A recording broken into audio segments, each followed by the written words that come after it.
basically ask you a bunch of questions and probably spend like 10 or 15 minutes kind of ask you some questions, taking some notes while I'm doing it, trying to see if I can take and help you like craft some of the positioning. And then we'll go through it, kind of like walk through kind of how you might position this. And then some of the things like are designed to kind of give you a framework to maybe write your introduction. And so we'll from there kind of use this to write the introduction and then off to the races. So does that sound like a plan? Sounds good. Perfect. Cool. So I think like the first question I always like to sort of start with a little bit is, what's like the best story that you can tell that you would tell like, to your mom or to your great aunt or to your uncle who like doesn't really fully understand, but you want to give him like an example, right? Like, let me tell you the story of blank, like this particular, someone who's maybe famous or something you experienced or someone you interviewed. Like, what's a story that kind of illustrates what this book is about, why this is important, like why this broader movement you're writing about it and that sort of stuff. Like, what's a story you'd lead with? Okay. Like, does it need to be personal or is it Yeah. just a story? Could be anything. Okay. Yeah, I think it's just the best story that you think illustrates this. Like, I think particularly with what you're doing, like, I was going to say like Kylie Jenner and that, like, there's some like big name stories that you may want to start with to say, well, let me explain to you. One who popped into my head. But I'm not trying to diss her or anything in my book. But like, I don't know if you know about all the controversy about her becoming the self-made billionaire, whatever. And I kind of wanted to definitely touch on that. And kind of just say, like, if you're not this person who is born into wealth and doesn't have that, I like it. And I got to see that through like other people's stories, like that they didn't really start off like her. And even if they're still growing in their company, you're still able to do this, even if you're not in a family of wealth and you have publicity already to begin with, to start with. Yeah. Not to diss her, but I think it's good. I mean, I think her name. I think that there's some positives that you can say, but the reality is like that's not accessible for most people. Like you didn't come from that sorts of things, so so there's got to be a way for the rest of us, kind of the way to think about it, which I don't think is a diss, but it's about like this is great. However, it feels very inaccessible, right? Like, her company's awesome, good for her, but let's talk about how we could actually do this. Yeah. Cool. So then tell me a little bit about like the world that you're exploring, right? Like you're kind of exploring this interesting intersection of sort of like, entrepreneurship and, cosmetics, wellness, beauty, whatever that sort of thing is. Tell me a little bit about like, how do people describe this world? How do you talk about it? Why does it matter? Why is it big? Like all that sort of stuff. Okay, how do they describe this world? A lot of people that I see, it's a creative outlet. It's about empowerment and confidence, I would say. Let's see. That's a lot of the reason that people are in the industry. They're passionate about it is the biggest one. Started off with confidence. They're more confident from it. They're empowered by makeup. And they genuinely enjoy it as an art as well. Got it. But sort of in some ways in this book too, you're sort of talking about the fact that it's also kind of in this interesting place, right, where it's evolving, right? Like the fact that a Kylie Jenner, so to speak, can come along and basically kind of disrupt or throw the whole apple cart. It's sort of in this interesting new place, right? Like some of these upstarts have come in. Like what's the sort of status quo, like the way that we describe like the old guard of what people think about the industry currently of that world? Okay, let's see if I can answer that question. Well, I think that in order to survive in this industry, you definitely need to like make yourself known. You can't just thrive without being known or money. You need one of them. You definitely need them.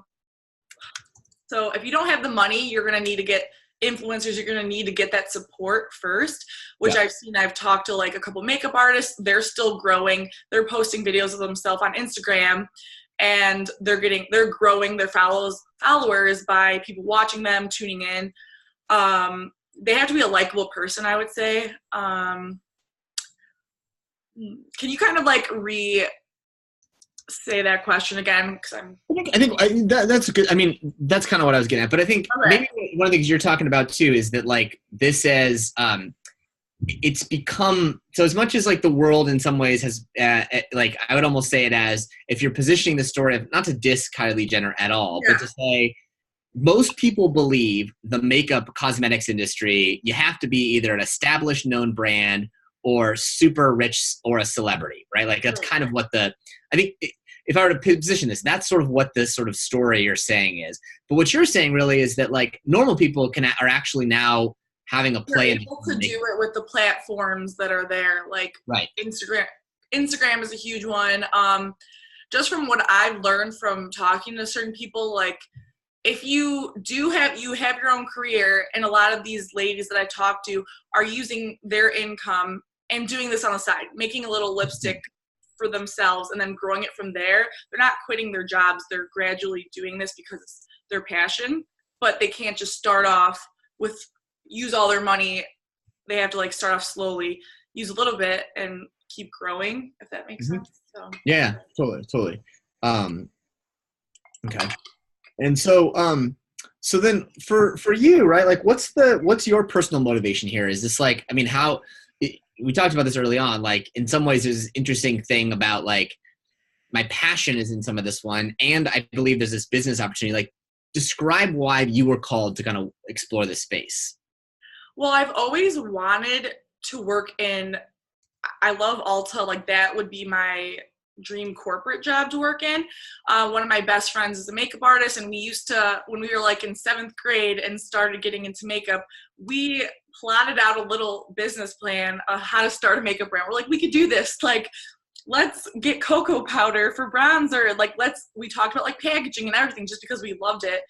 And it was always like a dream of mine to make my own product or whatever. And now like when I'm writing this book, I'm like, wait a second, like maybe after talking to these girls, like after this book is published and after I actually have an established job after I graduate, like I would actually consider like possibly creating lipstick or something like that. But also it is an aim to get into, once I graduate, I'm gonna aim to get a job at like corporate at Ulta, or maybe even travel to a different city for it. Yeah. But also I grew up, like I wrote it in my story, like I'm not completely done with my own personal story, but I grew up dancing like since I was 3, and that's where I was introduced to makeup because you were kind of forced into wearing it on stage. And then when I got a little older, it was more about like confidence, like, oh no, I'm in 8th grade, I'm getting acne, like I need to get makeup. But then I evolved into more using it as an art and like something that I enjoy. Yep. Sorry. All right. So, and so I guess is the sort of like, is the idea here that there is like I guess in some ways what I'm sort of hearing you say is that like there is a framework for people to become a makeupreneur or a cosmeticpreneur or whatever it is, that today that is you don't have to be rich, you don't have to be well known, you don't have to be popular, you don't have to be a celebrity to sort of build a real platform and a business around the space. Is that kind of the big idea? Yes. Okay. All right. So so what are some of the tell me some of the more themes in there, so I don't like, yeah, anyone could do it, but then I'm going to be talking about like the empowerment, confidence part of it. Some like the passion is big, like everyone has a different reason for getting into it. And I feel like in order to succeed in the industry that you need to have that like fire. Mm-hmm. Certain people I talked to, they have like a rare skin condition. They wanted to create this makeup tool that's going to make them not have like a reaction or something like that. Right. Right. So someone, I'm trying to think who else I talked to. Well, I talked to someone who was a supermodel and was like exposed to the beauty world and all the makeup artists, and she thought she had the right platform to start that and had the experience. So like it definitely, everyone's story is a little different, but if they have that passion for it, then I think anyone could do it. Mm-hmm. Got it. So so let me take a quick note here, and then I think I want to share a couple ideas with you here. Okay. So I think I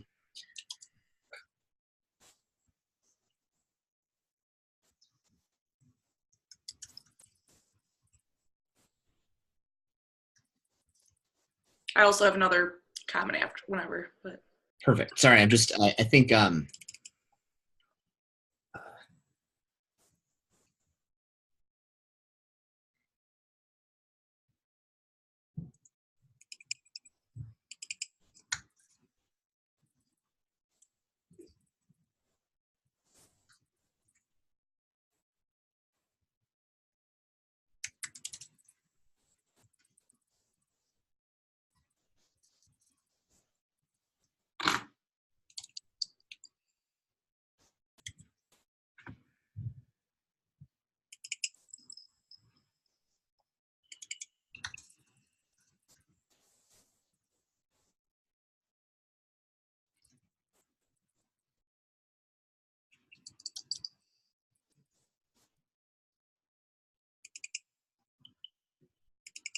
okay. Sorry, go ahead. another thing that I kind of am going to emphasize a little bit is that to be, I guess, an entrepreneur in the makeup industry, you don't need to necessarily start your own makeup line. I talked to someone who is a makeup artist, and if you're starting your own business, I talked to someone who holds her own podcast talk show, and she gets like big names in the makeup industry and like brings them in, like Dr. Murad. It's like a very big skincare line that like she recently had him on the show. My really good friend that I'm going to write about, she's a lash artist. She owns her own business in Chicago. She does makeup for weddings. She does spray tans. She has like estheticians come in. So I would call her a self-starter in the beauty industry as well. She's not creating her own makeup line, but she's doing something different and making success out of herself. So Right.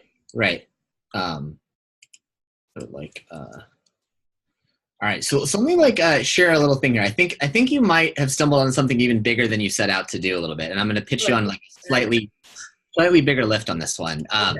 Not bad, but I think it's interesting here. So let me share my screen with you for just a quick second. So I'm going to walk you through kind of like how I would position you, one way to position the book a little bit. So this is in your big idea document here. So I actually think this idea here of like Kylie Jenner is really interesting, and I think starting with that one is interesting. But I think there's two parts of it. So the story behind her is that, and you said this, like the self-made billionaire business owner and someone who was doing it in the space of cosmetics. Like those two things are both important. Here's why. I think what you thought, like, you know, like this idea, this feels very accessible to me. How can a normal person play in this world? So then what I think you actually are talking about is I actually think you're talking about two things. I think you're talking about cosmetics is huge, and I think you're talking about entrepreneurship is huge. But everyone believes it's dominated by the powerful, it's dominated by the rich, it's dominated by men, right? Both, actually, which in a lot of ways, sometimes they have been. And I think that, like, for you, describing this sort of thing is that you felt like personally you wanted to work in it. You know, this business case story I think is really interesting, but it felt out of reach. Even Kylie Jenner felt cool, but inaccessible. But I interviewed these amazing women who had built entrepreneurial careers in this passionate space of cosmetics, and I realized maybe it's possible. Mm-hmm. Here's the thing: is like I think that like what you're positioning this as is that Makeupreneur is the opportunity for women to own entrepreneurship on our terms. Like this is our space. Right. Why are we like? We need to own this, right? And I think in some ways of like, to your point about being bigger than this one, like as the customers, we have an opportunity here to do these sorts of things and to be this one. And so, you know, entrepreneurship doesn't necessarily have to be tech. It doesn't have to be those things. This is a space that we can do. And so like you're positioning these two things together of like, women want to be more entrepreneurs, but why can't we be makeupreneurs in this way to, if that's the passion, the space that you have, and why can't we help more people inspire to do it? Does that sort of make sense? Yes. Okay. A little? A little. I do get it. Got a little confused at the very end. Okay, I'm trying to like put this into my So the thing that I think what I want to say here is I think what you want to do is I think you want to basically view this as sort of saying the following thing, like, Kylie Jenner became a self-made, quote unquote, billionaire. Okay. She did it so she became an entrepreneur. She also did it in makeup. And so I think that it's like you actually want to show that like it feels like being, it's not about being makeup. And maybe that's actually part of the word that the problem is here. It's like makeup's maybe the wrong word. It's about like maybe it's beautypreneur or something like that. Like because I am stretching on the makeup a bit. Right. But you said these other things here. And I think what I think was interesting about it is like this is our turf, right? Basically what I was saying here, like sort of beauty cosmetics is our turf as women. Yeah. And so I'm going to teach you how to be the next Kylie Jenner or whatever it is. And like, because I think most of the stories you have are women, I think, all right? Mm-hmm. I might do one. But close, right? Yeah. But I think in some ways, like, you may be able to tell this as, like, to your point, it's not even about, like, and I think maybe this, you don't want to, like, take down Kylie Jenner in, like, this way. Right. The way to do it, actually, is to say, she got all this backlash. But it's actually, like, I don't think this should be backlash. We should figure out how to make more Kylies who are successful female business owners pursuing things in beauty, but we need to do it we need to teach people how to be beauty entrepreneurs, right? Like, so make the word like this, like make the phrase that. And so it's like part of the story here is to say, like, there's, women, there's not enough women entrepreneurs. And so how can we learn from Kylie and others like her to create the next generation of successful female entrepreneurs in a space of beauty in that kind of way? Okay, yeah, I like that. So it's just taking it one layer up a little bit, like to say, this is a trend that I think is awesome. Like the trend is that we are inspiring, like this is our turf. And what I'm going to show you is that what happened to Kylie, maybe you can throw it away as like sort of fame and fortune, stuff like that. But really what it is, it's just a classic case of entrepreneurship. She did build an Instagram audience. She did build these sorts of things in some ways. She had fame helping her. Yeah. But what can you learn from that one to build an entrepreneurial career in beauty? Gotcha. Yeah, I like that. It makes sense. It's just, I think, I don't want you to like niche this too small. I want you to basically go up one layer bigger. And I think if you're going to start with Kylie, I think that we should celebrate her as an entrepreneur, whatever that means. And we should celebrate her as someone who's dominated the beauty industry. And I'm going to show how by combining those two together as, to be an entrepreneur in the beauty space and all these different ways behind it. Okay. That sounds good. Yeah. I understand what you're saying. Like it might seem inaccessible for an average person, but we could try to, I don't know the word, like try to not like emulate her, but like some of the things she's doing is smart. And like, we could take that for our own kind of, I don't know. Yes. I think it's, what I would share is, I think that like, you're going to deconstruct how other women can build successful businesses in cosmetics, why we have an advantage, and why this is an opportunity for us. And so it's sort of like, it's basically taking this and making this accessible for more people. Like, we should win this one. We can win this one, all these sorts of things. Right. Yeah. I like that. I think it's, I think again, I don't think it's far from what you have. I just think that it's like making the case that women are set up we're set up to create more Kylies, and I'm going to show you how, right? In that kind of way. And because you're talking about more than just makeup, you're talking about all these beauty things. Yeah. And so the reason that I think she was able to thrive in that case is because she's the customer of her product. And so find what you love, and then let's see how you can use these principles to build your own. Right. I know you're wrestling. It sounds like you're wrestling a little bit with this. I'm just trying to think. I was going to say something. No, I like what you're saying. I'm just thinking one. Yeah, I think what I would suggest is like, if I were to tell you this one, it's like, it's basically about, like, I think what you want to present is like, sort of like this following scenario. Do you love, like, basically, are you a woman who enjoys beauty, enjoys cosmetics, enjoys all that sort of stuff? Mm-hmm. If yes, like, let me show you how you can build a business around that, right? And then, and it's to say that, like, you have an advantage in this one. So, like, let me, number one, do you like women who actually use the products? We know what we want. Yes. You can build. Also, in this day and age, like Instagram, like the influencers right now, they're making money like no other just by having followers. And I feel like social media is how a lot of these people that I'm talking to are growing their business. So yeah.